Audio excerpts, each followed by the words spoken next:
Before we start explaining this question, let's talk about the difference between a clause and a modifier. A clause has a subject and a verb.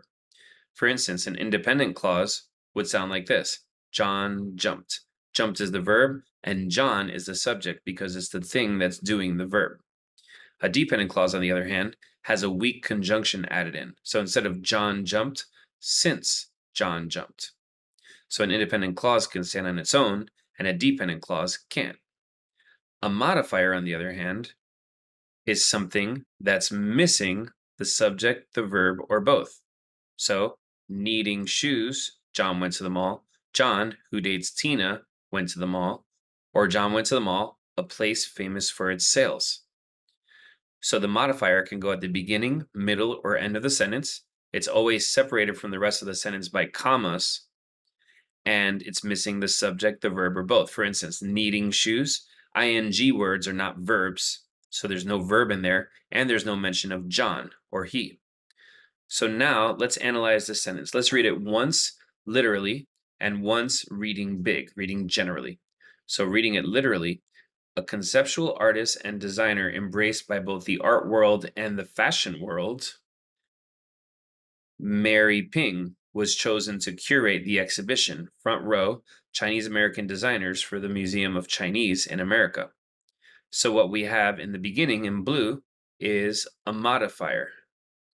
We know for a fact it's a modifier because there's no verb anywhere in that blue part. So that's our modifier. Now in purple, we have our independent clause. It's got the subject-verb combination that you need in order to be a clause. Mary Ping was chosen. Now, was is one of our 9 important verbs that we want to know about. Is, was, are, am, were, be, have, has, had. Those 9 verbs are important because they're very easy to miss. They're just these little words, and they are also some of the more common verbs you're ever going to see in a sentence. So we have our subject-verb combination that makes it a clause. It sounds like it finishes.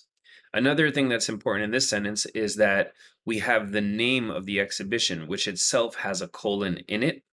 So we know that that kind of makes it look more complicated and makes it look like we should be considering whether or not there should be a colon there, but we really shouldn't because that's just part of the name of the exhibition.